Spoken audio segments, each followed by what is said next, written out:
Good morning on what is a cool, grey and cloudy day. It is Monday the 10th of July. I've got a nice hot cup of tea and a box of books to continue unboxing. And I have a series of books which I've picked up in a sale, and the latest one I have bought is 7 Games by Oliver Roeder, and this is A Human History. So, a group biography of 7 enduring and beloved games, and the story of why and how we play them. Checkers, backgammon, chess and go, Scrabble, poker and bridge. These 7 games, ancient and modern, fascinate millions of people worldwide. In 7 Games, Oliver Roeder charts their origins and historical importance, the delightful arcana of their rules, and the ways their designs makes them pleasurable. Roeder introduces thrilling competitors such as evangelical minister Marion Tinsley, who across 40 years lost only 3 games of checkers. Wow.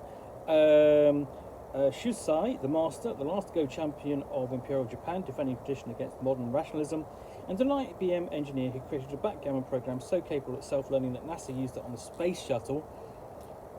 He delves into the history and lore of each game, the backgammon boards in ancient Egypt, the Indian origins of chess, how certain shells from a particular beach in Japan make the finest white go stones. Beyond the cultural and personal stories, Roeder explores why games, seemingly trivial pastimes, speak so deeply to the human soul, introduces an early philosopher of games, the aptly named Bernard Suits, visits an Oxford cosmologist who is perfect at computer that can perfectly play bridge, a game as complicated as the human language itself. Throughout, Roeder tells the compelling story of how humans, pursuing scientific glory and competitive advantage, have invented AI programs better than any human player, and what they mean for the games and for us. Funny, fascinating and profound, 7 Games is a story of obsession, psychology, history and how to play makes us human. So, yeah. Now, to be fair, I'm interested in games, of course I am, and normally I would pick up a book about games if it was about the games that I prefer. Basically, recently, Everyone Wins by James Wallace, talking about the Spillover Yaris winners over the past 40 years. That's my background in games. Although, of course, because I grew up before we had this explosion in the popularity of board games, I was exposed to some of these games as well. So I played a certain amount of chess, and I have played plenty of draughts or checkers, and some Scrabble, and so on. And backgammon. In fact, of the 7 games here, I would probably prefer to play backgammon, because it's got the nice mix of the random and and fairly simple decisions. Whereas with Scrabble, I don't enjoy. Curiously, I'm an editor and I don't enjoy Scrabble, despite liking words and things like that. I don't play it very well. And I've never played poker except within computer games, and my only chance at playing bridge was at school, and it was sort of like an option, and it was the only option available to me at the time, and I was one left over. So they had like the 4 players in each of the tables, so there was like 12 tables of people playing bridge, and I was one left over, and I went, there's no point in me being here. I'm not going to sit and watch and learn anything if I'm not playing. So I didn't do any activities that year. But nevertheless, that's about me. More about 7 Games. I am interested in the history of these games. These are the games that would have been,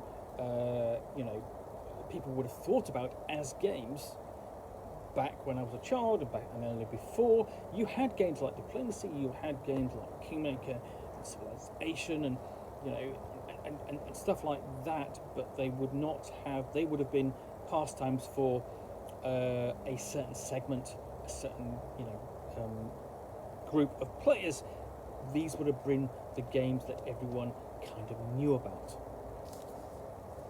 You know, these are the mass market games of their day. So, you know,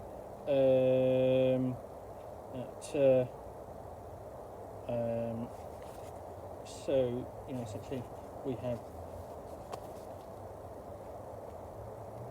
so just flipping through.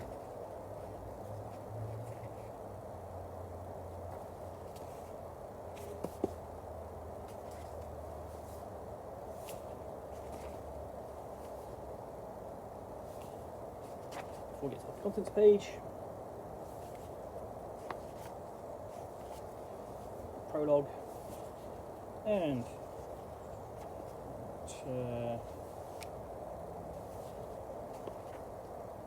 an introduction,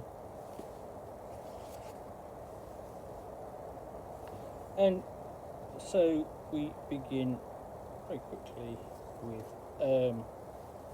checkers, or draughts as we call it,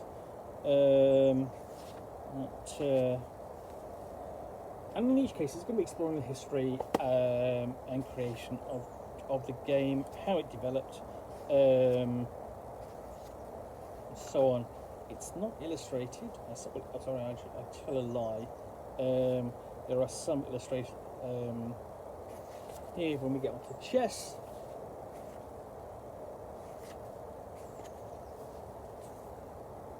So we have some origins there, some of the early forms of chess, and chess has to be the one game that has had more books written about it than anything else because of its depth and detail,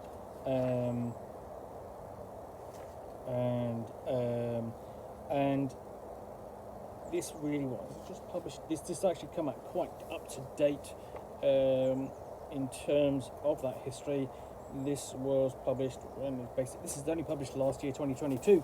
So it is talking about Sir Magnus Carlsen, who is a chess grandmaster. Then we get on to Go.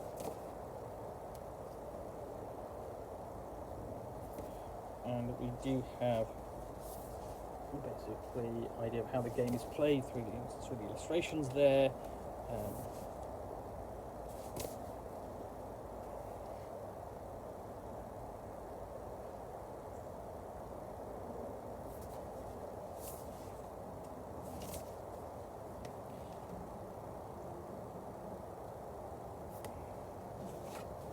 And how, I think basically here we're talking in particular how we have, you know, that we are moving towards a point where, you know, we have machines that can play the games better than us.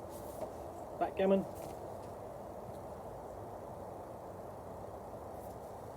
And it's set up.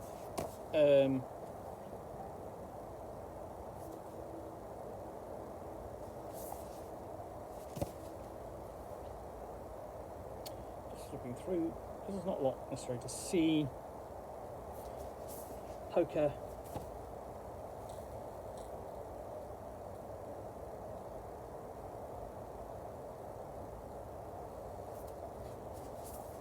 I mean, you know, numerous variants of poker. Scrabble.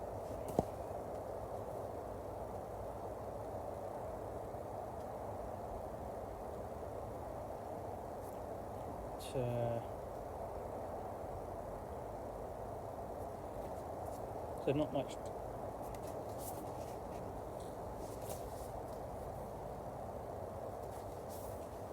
Necessary to see in here.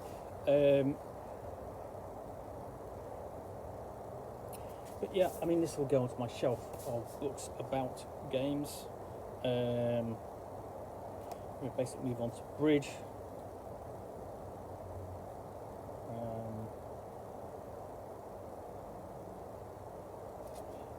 Before we get on to the epilogue at the end, and you know, asking questions: what good are games?